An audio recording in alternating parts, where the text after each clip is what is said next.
Já está aqui conosco o advogado doutor Cairo Montelo. Bom dia, doutor Cairo. Seja muito bem-vindo aqui ao Mundo em Sua Casa. Bom dia, professor. Para mim é sempre uma honra poder participar desse debate.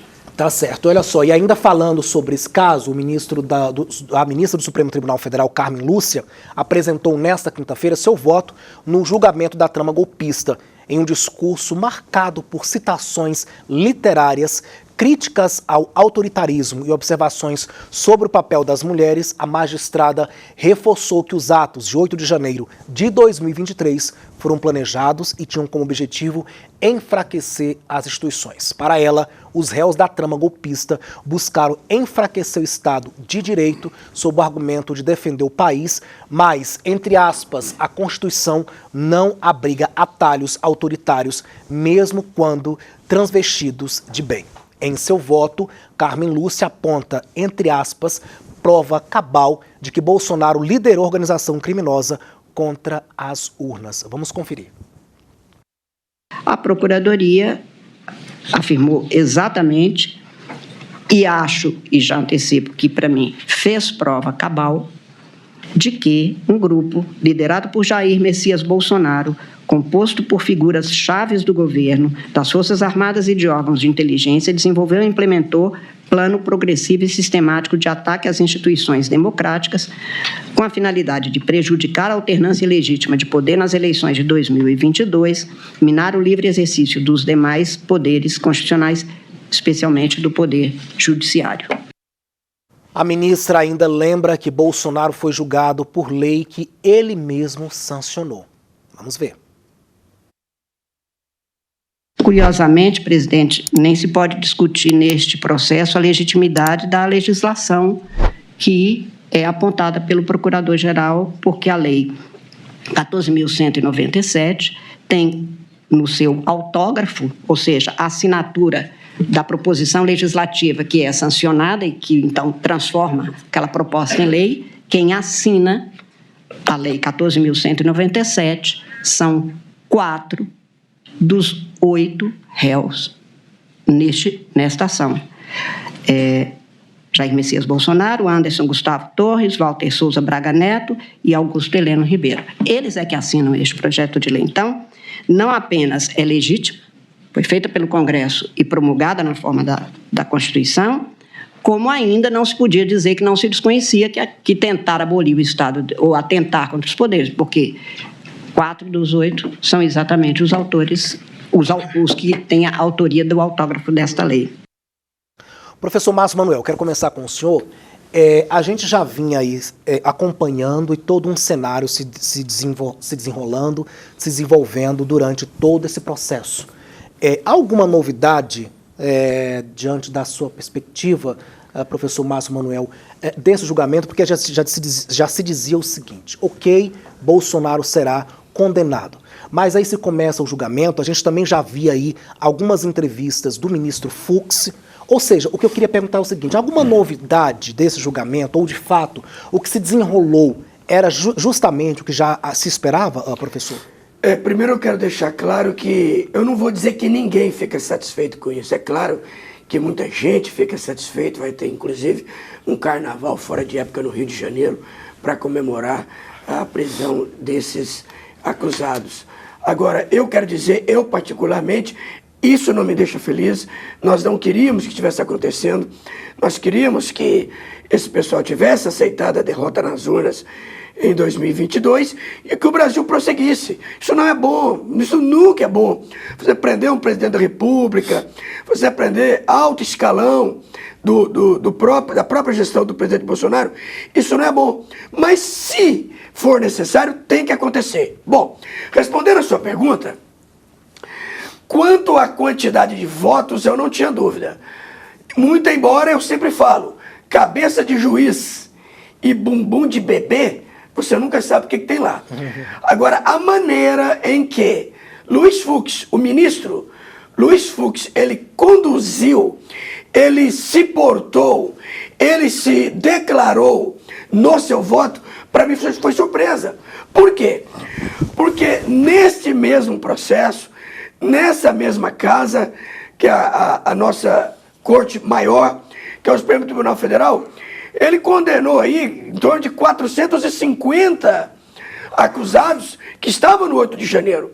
Ou seja, para os peixes pequenos, vale. Agora, quando se trata de peixe grande, não.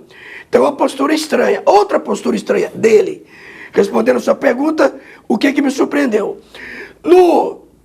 Na acusação de Lula, aonde foi colocado que a 13ª Vara de Curitiba era incompetente para julgar o caso, o próprio Luiz Fux, ele votou a favor de que continuasse lá na 13ª Vara. Ou seja, por conta dele, Lula estaria preso até hoje. Lá ele teve uma postura, aqui ele já teve outra postura. Outro ponto, quando ele acusa o tenente-coronel Mauro Cid e deixa o presidente Bolsonaro sem culpabilidade. Ora, então quer dizer que a iniciativa partiu do auxiliar, partiu do ordem, que cumpre ordens do Bolsonaro. É como se o tenente-coronel Mauro Cid fosse dar de presente para o Bolsonaro um golpe, uma tentativa de golpe. Vale lembrar que a própria tentativa de golpe já é crime. Eu não conheço ninguém no planeta que deu o golpe, conseguiu êxito, conseguiu sucesso, se colocou no banco dos réus e se autoacusou. Então isso não acontece, isso nunca existiu. Então por isso que a tentativa, o planejamento de golpe já é crime. Então eu vejo com bons olhos e foi feito a justiça. Doutor Cairo Montelo, advogado. Doutor Cairo, bom, o julgamento aconteceu, apesar do placar, né, o STF vem e diz, houve sim um crime. Doutor Cairo, diante do resultado desse julgamento de ontem, cala-se todo mundo, de fato então o STF diz que houve um crime ou ainda vai continuar, né, por outro lado, né, os acusados dizendo que não, inclusive seus seguidores, né, os apoiadores do ex-presidente Bolsonaro vão continuar dizendo que não houve, ou seja, só em si a votação, o resultado do STF é suficiente para dizer, só resumindo o que estou perguntando, de que houve-se um crime? Não, não é suficiente. O STF hoje, infelizmente, é uma corte politizada. Acabei de falar isso na entrevista lá fora. Eu sou advogado, reconheço que o STF excedeu diversos regimentos legais, excedeu a nossa Constituição, excedeu preceitos processuais, também porque se tornou, infelizmente, uma corte política, né? Volto a iniciar tudo isso afirmando que, da mesa, da composição daquela turma, 4 dos ministros foram indicados pelo presidente Lula. Então isso nós já podemos questionar uma parcialidade dos ministros. Começamos por aí. Com relação ao ministro Fux, diversos, inúmeros, dezenas de advogados aplaudiram o voto do ministro Fux, porque está lastreado na legalidade. Está lastreado naquilo que se segue em um julgamento, em uma condenação, no devido processo penal, no devido processo legal.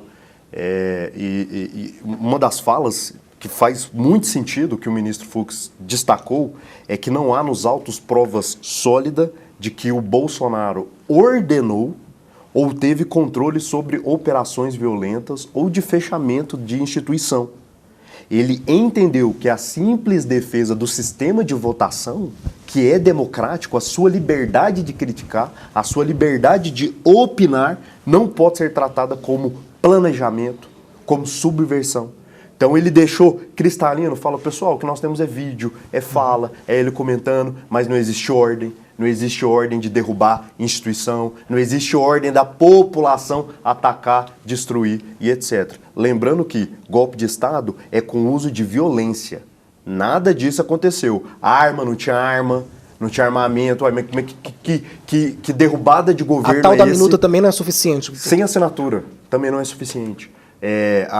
É aquilo que o ministro Fux diz, a intenção não é execução. Ele não houve a execução de um golpe, nós vamos executar, nós não vamos aceitar o resultado das urnas, vamos tirar esse presidente, isso nunca aconteceu. Não existe prova disso. Doutor Caio, eu queria aproveitar, né, até como o senhor é advogado, eu até conversei com o José Menezes aqui mesmo na bancada durante essa semana, justamente assim, querendo entender um pouquinho sobre o que vai acontecer a partir de agora. Eu até citei aquele caso quando o presidente Lula também tinha sido condenado, que aí houve o recurso dos embargos infringentes. O que a defesa de Bolsonaro deve fazer nesse sentido agora? A gente já disse, por exemplo, que ele não é preso de imediato. Queria que o senhor esclarecesse um pouquinho sobre isso. Não, eles vão utilizar, muito bem utilizado, o voto do ministro Fux para abrir divergência, né, protocolar os recursos. A execução não vai acontecer de fato. A execução seria a prisão imediata do Bolsonaro. Não vai acontecer porque ainda há prazo de recorrer e vai seguir toda a esteira processual. E sobre aquela sua pergunta anterior, Alex, não, a decisão do STF não cala, pelo contrário, isso vai ser muito explorado politicamente, tanto pela esquerda quanto pela direita, ainda mais agora no período eleitoral. Esses recursos também serão impetrados também no STF? STF. Beleza. Alex, Okay. eu só quero deixar claro que se não tem claramente a determinação do ex-presidente Bolsonaro para que fosse feito isso ou aquilo, também não tem ele pedindo para não fazê-lo. E ele seria o maior beneficiado. O silêncio dele, nós aprendemos ao longo da vida que quem cala consente. Então, o silêncio dele, por que ele pediu para os caminhoneiros desbloquearem as rodovias e não pediu para o pessoal sair da porta dos quartéis e irem para casa? Então, eu acho que houve o devido processo legal, houve a ampla defesa e o contraditório. Foram 59 advogados agora no final. Nós tivemos 47 testemunhas de defesa. Agora, no final, 10 audiências, 709 recursos, 1.250 advogados ao longo de todo o processo, desde fevereiro e março até agora. E outra, para quem disse que não houve armas, eu quero que você veja o que aconteceu com o cabo do Distrito Federal, cabo Marcela da Silva Moraes. Então ela citou faca, facão, machado, enxada, picareta, explosivos, pedras, barra de ferro. Ora, na lei, lá no artigo 5º da Constituição, que fala que é imprescritível, fala da tentativa armada, não fala arma de fogo, fala arma. Tudo isso que eu citei, que eu elenquei, são armas. Professor Márcio, queria só voltar com o doutor Caio. Doutor Caio, eu queria só entender o seguinte, aproveitando um pouquinho do seu conhecimento. Por exemplo, é possível que essa decisão venha, né, a ser discutida também em plenário? Isso pode parar no... Existe essa possibilidade. Esse pedido pode ser feito pela defesa, provavelmente será feito e provavelmente vai estar pelo plenário, por se tratar de um ex-presidente, toda a comoção política e todo o envolvimento político, isso deve acontecer sim. Você fala, é o pleno? O pleno, sim. Do Todos Supremo. os outros Do ministros. Supremo. Porque por enquanto só a primeira turma, mas depois pode... Provavelmente isso acontecerá. Pode Não, mas acontecer. não seria só no caso de 2 votos contra os chamados embargos infringentes do mérito? No caso de 2, mas um só não. Não, é porque como o STF tem aberto várias exceções nesse processo e vários precedentes, novos precedentes, ainda que exista esse regimento da necessidade de 2 votos, ainda, eles tentarão... Os advogados tentarão, vamos saber o que vai ser a resposta. E pode ser que vá. Mas eu penso que sem 2 votos não gera o embargo infringente do mérito. Eu penso que não. O professor Massot disse que cabeça de juiz, A gente nunca você se falou no sabe. início, né? A gente nunca se Então vamos sabe. aguardar os próximos capítulos.